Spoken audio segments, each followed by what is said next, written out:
तो कैसे हो आप सब। तो हे गाइस, स्वागत है मेरे इस यूट्यूब चैनल हिंद क्लासेस 234 में। ठीक है, मैं जो है आपको सबका क्लास 9 का जो आपको फाइनल एग्जाम होने वाला है उसका जो है मैं पार्ट 2 लिखे हूँ। ठीक है, अगर आप सब पार्ट 1 नहीं देखे हो, क्या नहीं देखे हो, पार्ट 1 नहीं देखे हो तो मैं डिस्क्रिप्शन में लिंक दे दूँगा, वहाँ से जाके पार्ट 1 को देख लेना। ठीक है, दोनों से मतलब पार्ट 1 और पार्ट 2 देख लेना, जो आपका 40 आउट ऑफ 40 आ जाएगा सोशल साइंस में। ठीक है, 2024 में एग्ज़ाम, फाइनल एग्ज़ाम में। ठीक है, तो चलो अब चलते हैं हम लोग क्वेश्चन की ओर।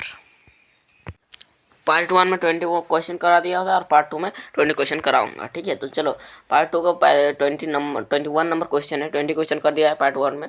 ठीक है, तो देख सकते हो 1 नंबर क्वेश्चन है, वन क्षेत्र निम्न में से किन कारणों से कम हो रहे हैं।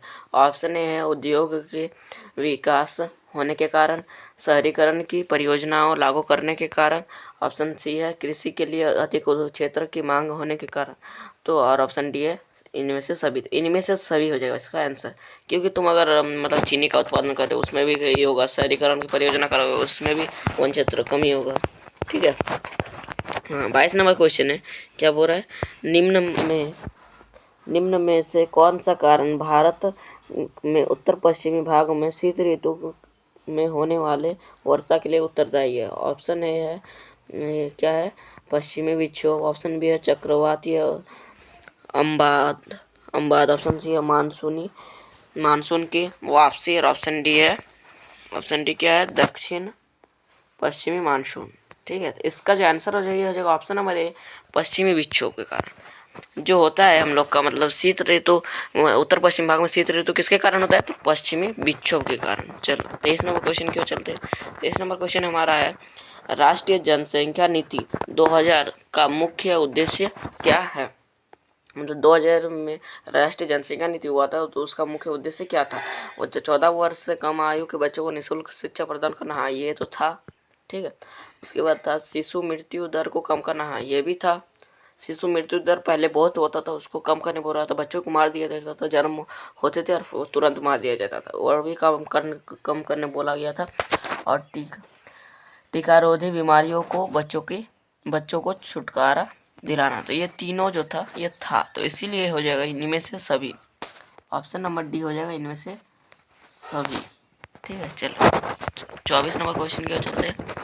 24 नंबर क्वेश्चन है, लोकतंत्र के लिए निम्न में से कौन सा होना जरूरी माना जाता है। एक दलीलीय प्रणाली, एक स्वतंत्र एवं निष्पक्ष चुनाव, नवी अनियमित चुनाव, प्रेस पर सरकारी नियंत्रण। तो क्या होना चाहिए, ये बहुत जरूरी है कि स्वतंत्र एवं निष्पक्ष चुनाव, मतलब स्वतंत्र से तुम जिसको भी मानो उसको वोट दे सकते हो। ठीक है, उसी पर अगर तुम खुद के मन से वोट ही नहीं दे सकते तो वहाँ पर कहाँ है यार, लोकतंत्र तो है ये नहीं।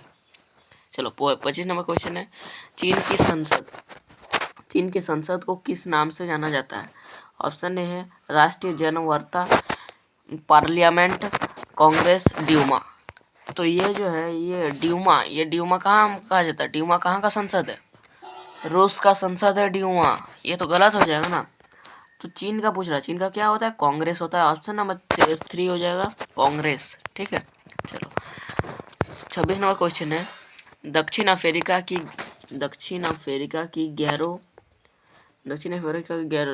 गैरो की सरकार में नेल्सन मंडेला पर किस प्रकार का मुकदमा चलाया गया। देशद्रोह, हाँ वो देशद्रोह था, देशद्रोह का उस पर मुकदमा चलाया गया था। ठीक है, नेल्सन मंडेला। चलो 27 नंबर क्वेश्चन है, 1950 में ही दक्षिण अफ्रीका में रंग भेद के खिलाफ निम्न में से किसने संघर्ष किया। तो किसने संघर्ष किया, तो ये जो किया था ये अश्वेत किए थे, अश्वेत भी किए थे, मतलब जो अश्वेत मतलब काले लोग, वो सब सफ़ेद नहीं है ज़्यादा, रंगीन चमड़े भी कर रहे थे, भारतीय मूल के लोग भी कर रहे थे, इसीलिए ये तीनों कर रहे थे, इसीलिए इसका आंसर जो है ये ऑप्शन नंबर 4 हो जाएगा, इनमें से सभी। चलो चलते हैं 28 नंबर क्वेश्चन, सॉरी यार, हाँ क्या बोल रहा 28 नंबर क्वेश्चन, भारत में चुनाव कराने की जिम्मेदारी किस संस्था पर होती है। जी क्या लिखा हुआ है, योजना आयोग, वित्त आयोग, निर्वाचन आयोग, मताधिकार आयोग। ठीक है, तो इसका जो आंसर हो जाएगा ये हो जाएगा निर्वाचन आयोग। क्या हो जाएगा, निर्वाचन आयोग, ऑप्शन नंबर 3। चलो 29 नंबर क्वेश्चन है हमारा, निम्न में से कौन भारत देश का राष्ट्रीय अध्यक्ष होता है और औपचारिक रूप से सबसे बड़ा अधिकारी भी माना जाता है? राष्ट्रपति, मुख्य न्यायाधीश, प्रधानमंत्री, विदेश मंत्री। तो भारत का सबसे बड़ा पद किसका है? राष्ट्रपति का है यार, राष्ट्रपति के बाद है प्रधानमंत्री, तो इसी हो जाएगा राष्ट्रपति। चलो 30 नंबर क्वेश्चन क्या बोल रहा है, भारत में निर्वाचित प्रतिनिधियों की राष्ट्रीय सभा को क्या कहा जाता है? निर्वाचन क्या लिखा है, सर्वोच्च न्यायालय, संसद, राष्ट्रपति भवन, इनमें से सभी। तो क्या कहा जाता है इसको? भारत में निर्वाचन प्रतिनिधियों की राष्ट्रीय सभा को क्या कहा जाता है? तो संसद कहा जाता है। राज्यसभा को ही संसद भी कहा जाता है। समझ में आया कि नहीं?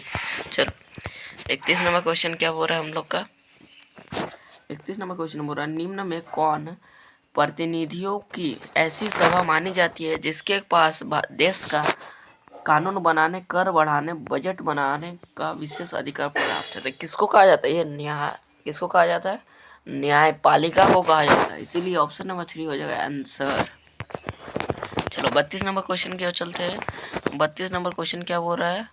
32 नंबर क्वेश्चन बोल रहा है, लोकतंत्र में प्रत्येक नागरिक को निम्न में से कौन अधिकार प्राप्त होते हैं? ऑप्शन है अपने मत का प्रयोग करना। हाँ, मत तो प्रयोग करते हैं सभी, भारत के सभी नागरिक मत का प्रयोग करते हैं, तब ना वो मतलब इसको चुनते हैं, प्रतिनिधि को चुनते हैं। हाँ, मत का प्रयोग करते हैं, ये सही है। चुनाव लड़कर प्रतिनिधि चुनना, हाँ वो चुनाव लड़ के प्रतिनिधि को चुनते हैं, हाँ ये भी सही है। अपने विचारों को व्यक्त करना, अपने विचारों को वो रखते हैं कि नहीं हम इसको नहीं करेंगे, वोट नहीं देंगे, वो विचारों को अपने रखते हैं, उस विचार पे वो लोग का काम भी होता है, तो इसीलिए हो जाएगा इनमें से सभी। ये तीनों चीज़ होता है, इसलिए ऑप्शन नंबर 4 हो जाएगा इनमें से सभी। 33 नंबर क्वेश्चन क्या बोल रहा है हम लोग का, वोट देने का अधिकार को किस प्रकार का अधिकार माना जाता है? तो वोट देने का अधिकार को किस प्रकार माना जाता है? या राजनीतिक अधिकार। क्या माना जाता है? राजनीतिक अधिकार। ठीक है, ऑप्शन नंबर 3 हो जाएगा राजनीतिक अधिकार। चलो चलते हैं, 34 नंबर क्वेश्चन है हम लोग का, किधर गया? हाँ, पालमपुर में विभिन्न जातियों को कितने परिवार निवास करते थे? तो कितने परिवार करते थे? 450, 250, 350, 150। तो कितने परिवार थे? 450 थे। अगर बोल देता उसमें से मतलब कितने लोगों के पास खुद का जमीन था, कितने लोगों के पास था? तो वो था 300, लगभग था 360 लोगों के पास जमीन था, और 90 लोगों के पास जमीन नहीं था। ठीक है, चलो 35 नंबर क्वेश्चन है, निम्न में से उत्पादन के लिए किन चीज़ों का होना जरूरी है? भूमि का होना तो जरूरी है यार, भूमि रहेगा तब ना वहाँ पर तुम कृषि करोगे। ठीक है, भूमि तो होना जरूरी है। श्रमिक मतलब काम करने वाला, उसको भी जरूरी है, वही तो बोएगा ना, वही बोएगा मतलब कृषि का तो सब ये बीज सब बोएगा, तो ये दोनों जरूरी है। उसके बाद उत्पादन एवं मानव पूंजी, पैसा भी चाहिए। मानव पूंजी मतलब मनुष्य का दिमाग, बुद्धि, तो ये तीनों चाहिए, इसीलिए ये हो जाएगा इनमें से सभी मतलब 4 नंबर। चलो चलते हैं 36 नंबर क्वेश्चन के बाद क्या बोल रहा है, शहरी क्षेत्र में अधिकांश किस प्रकार की बेरोजगारी पाई जाती है? मौसमी, शिक्षित, ऐच्छिक, प्रच्छन्न। तो मौसमी बेरोजगारी और प्रच्छन्न बेरोजगारी, ये दोनों जो है ये गांव में पाया जाता है। ये मौसमी और प्रच्छन्न बेरोजगारी गांव में पाया जाता है, ये शहरी क्षेत्र में नहीं पाया जाता है। अगर बोल देता शहरी क्षेत्र में क्या क्या पाया जाता है? शहरी क्षेत्र में पाया जाता है शिक्षित और और पाया जाता है औद्योगिक, हाँ इसी पर, यह औद्योगिक या जनसंख्या में इसी पर का पाया जाता है। तो ये हो जाएगा ऑप्शन नंबर बी, शिक्षित बेरोजगारी पाया जाता है शहरी क्षेत्र में। ठीक है, ऑप्शन नंबर बी 2 नंबर हो जाएगा। चलो, हरित क्रांति का संबंध निम्न में से किससे है? हरित क्रांति का संबंध निम्न में से किससे है? कृषि उत्पादन, दूध उत्पादन, मत्स्य उत्पादन, मक्खी उत्पादन। तो कृषि उत्पादन से है हरित क्रांति। अगर बोल देता श्वेत क्रांति तब होता है दूध उत्पादन, श्वेत क्रांति तो बोल नहीं रहा, ये हरित क्रांति बोल रहा, तो इसीलिए ऑप्शन नंबर 1 हो जाएगा। चलो 38 नंबर क्वेश्चन है, भारत में निर्धनता का प्रमुख कारण है? भूमिहीनता, बेरोजगारी, अशिक्षित, इनमें से सभी। तो यार गरीबी क्यों है भारत में? निर्धनता मतलब गरीबी क्यों है? भूमि है, भूमि ही नहीं है, वो बोएगा कहाँ पर? ये तो है। उसके बाद क्या बोला? बेरोजगारी। बेरोजगारी मतलब काम नहीं मिल रहा है, इसलिए तो वो गरीबी है। हाँ, ये भी है। अशिक्षित, वो पढ़े लिखे नहीं है, इसलिए तो वो गरीबी है। हाँ, ये तीनों है, तो इसीलिए हो जाएगा ऑप्शन नंबर 4, इनमें से सभी। चलते हैं 39 नंबर क्वेश्चन में।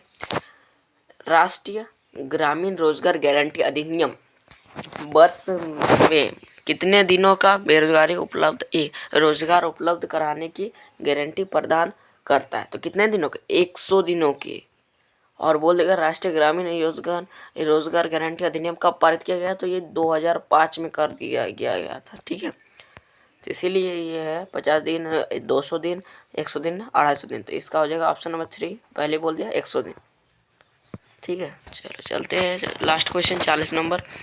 बम्पर स्टॉक योजना का मुख्य उद्देश्य क्या है? बम्पर स्टॉक जो है, इस पर मुख्य उद्देश्य क्या है? बोल रहा है किसानों का समर्थन करना, भोजन की कमी की समस्या को हल करना, लाभ कमाने के लिए अनाजों का भंडार कराना, और बेचोलियों का प्रोत्साहन देना। तो ये भोजन की कमी को हटाना, मतलब भोजन की कमी को, समस्या को कम करना, हल करना, मतलब भोजन की कमी को हल करना। बहुत गरीबी है, तो गरीबी को तो हटाना पड़ेगा ना, कुछ भी करो गरीबी को तो हटाना पड़ेगा, इसीलिए बम्पर स्टॉक लाया जाता है।